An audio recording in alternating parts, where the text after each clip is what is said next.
এই কুরবানির দিবসগুলোতে যার কাছে 52.5 ভরি রূপা পরিমাণ অর্থ আছে, অথবা তার আবশ্যকীয় আসবাবপত্র ছাড়া অন্য আসবাবপত্র আছে যেগুলোর মূল্য 52.5 ভরি রূপা পরিমাণ হবে, ওই আল্লাহর বান্দা বান্দির উপরে কুরবানি ওয়াজিব।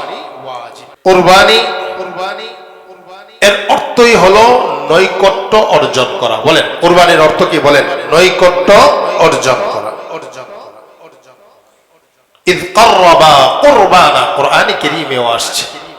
কুরবানি এটা এমন এক ইবাদত যেটা আল্লাহ তাআলা প্রত্যেক শরীয়তের জন্য আবশ্যক করে দিয়েছেন। সুবহানাল্লাহ। বাবা আদম আলাইহিস সালাতু ওয়াস সালাম এর শরীয়ত থেকে নিয়ে আমাদের শরীয়ত পর্যন্ত এই কুরবানি চলমান ছিল। কুরবানি কাদের উপরে ফরজ, কাদের জন্য কুরবানি করা আবশ্যক, এই ব্যাপারে আমাদের প্রত্যেককে ভালো করে জানতে হবে, জেনে নিতে হবে। যার কাছে কুরবানির দিবসগুলোতে, কুরবানির দিবস 10 তারিখ, 11 তারিখ, 12 তারিখ, এই 3 দিন কুরবানি করা যায়। এই 3 দিন হলো কুরবানির দিবস। এই 3 দিন আল্লাহর যেই বান্দা, যেই বান্দি প্রাপ্তবয়স্ক মুসলিম, প্রাপ্তবয়স্ক আকিল, বুদ্ধিমান, পাগল না, এমন বান্দা বান্দির উপরে ফরজ হবে। শর্ত হইল তাদের কাছে এই 3 দিন যতটুকু পরিমাণ অর্থ থাকলে যাকাত ফরজ হয়, ততটুকু পরিমাণ অর্থ যদি এই 3 দিনেই থাকে তাহলে তাদের উপরে কুরবানি ওয়াজিব। আবারও বলতেছি, কুরবানির দিবস 10 তারিখ, 11 তারিখ, 12 তারিখ জিলহজ মাসের এই 3 দিন যার কাছে যাকাত ফরজ হয় এই পরিমাণ অর্থ থাকবে, তার উপর কুরবানি ওয়াজিব। শুধু এই 3 দিনে এই পরিমাণ টাকা আছে।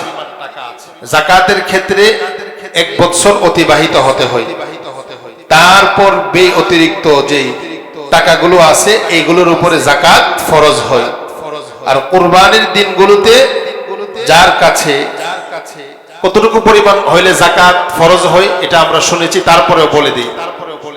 কারো কাছে 52.5 তোলা রূপা বা 52.5 ভরি রূপা পরিমাণ অর্থ আছে, যেটা তার অতিরিক্ত অর্থ, এটা তার প্রয়োজনে লাগে নাই, এই 3 দিনে লাগবে না, তার আবশ্যকীয় প্রয়োজনে লাগবে না, এই পরিমাণ অর্থ তার কাছে আছে। 52.5 ভরি রূপার দাম আপনি 60,000 টাকা ধরেন বর্তমান বাজারে, তাহলে 60,000 টাকা যার কাছে এই 3 দিনে থাকবে, চাই সে নারী হোক পুরুষ হোক, তার উপরে কুরবানি ওয়াজিব। বলেন তার উপরে কি কুরবানি ওয়াজিব। এখন এখানে যাকাতের ক্ষেত্রে বাড়ি হিসাবে আসে না, ঘর হিসাবে আসে না, এগুলোর উপরে যাকাত আসে না। কিন্তু কুরবানির যখন নিসাব হিসাব করা হবে তখন আবশ্যকীয় আসবাবপত্র ছাড়া, গড়ে শৌখিন আসবাবপত্র আছে, এমনি ভাবে ঘর আছে, খালি ঘর, ভাড়ার জন্য ঘর আছে, যে ভাড়ার টাকায় নিজের পরিবার চলতে প্রয়োজন লাগে না, এমন ভাড়ার ঘর আছে, এই ঘরের মূল্য পর্যন্ত হিসাবে আসবে।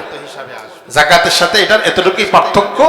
কুরবানির নেসাবে আবশ্যকীয় আসবাবপত্র ছাড়া গড়ে অন্য যে শৌখিন অতিরিক্ত আসবাবপত্র আছে এগুলো হিসাব করেও দেখতে হবে যে এটা কি 52.5 ভরি রূপা পরিমাণ অর্থের সমান হয়েছে কিনা। যদি হয়ে থাকে তাহলে আল্লাহর ওই বান্দার উপরেও কুরবানি ওয়াজিব হবে। আমার কাছে ইতিপূর্বেই এই জিলহজ মাস আসার সাথে সাথে কিছু মাসআলা আসছে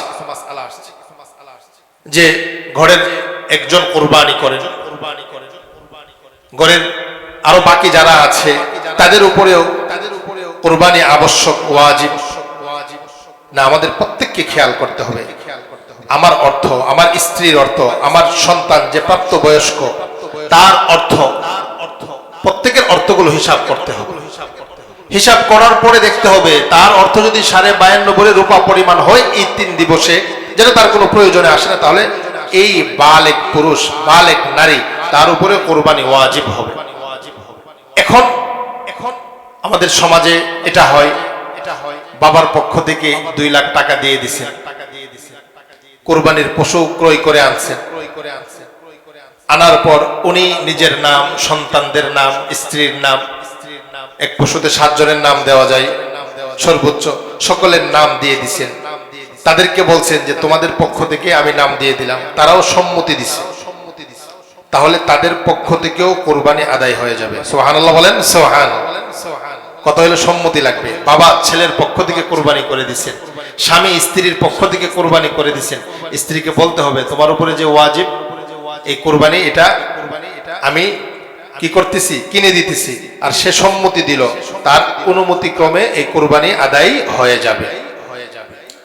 বাকি আমাদের প্রত্যেককে খুব ভালোভাবে হিসাব করতে হবে। অনেক সময় আছে একজন শুধু সে তার নামেই কোরবানি করে, শরীকে কোরবানি করলো তো নিজের এক নাম দিয়ে কোরবানি করলো, অথবা ঘরে অন্য যারা আছে কয়েকজনের উপরে কোরবানি ওয়াজিব, কিন্তু তাদের নাম না দিয়ে মৃত ব্যক্তিদের নাম দিয়ে কোরবানি করলো, অথচ যাদের উপরে ওয়াজিব তারা বঞ্চিত হয়ে গেল না। আগে যাদের উপরে ওয়াজিব তাদের নাম দিতে হবে, এবং পাশাপাশি তাদেরকে বলতে হবে যে তোমার কোরবানিটা আমি দিয়ে দিচ্ছি, তাহলে এই কোরবানি আদায় হয়ে যাবে।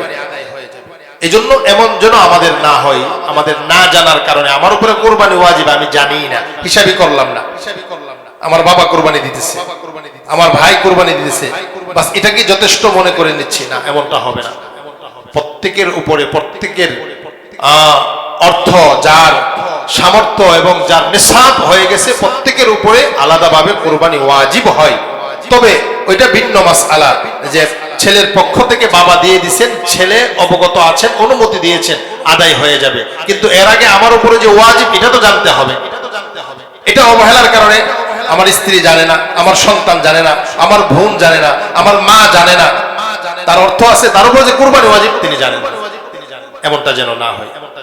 এজন্য এই কোরবানির দিবসগুলোতে যার কাছে 52.5 ভরি রূপা পরিমাণ অর্থ আছে, অথবা তার আবশ্যকীয় আসবাবপত্র ছাড়া অন্য আসবাবপত্র আছে যেগুলোর মূল্য 52.5 ভরি রূপা পরিমাণ হবে, ওই আল্লাহর বান্দা বান্দির উপরে কোরবানি ওয়াজিব।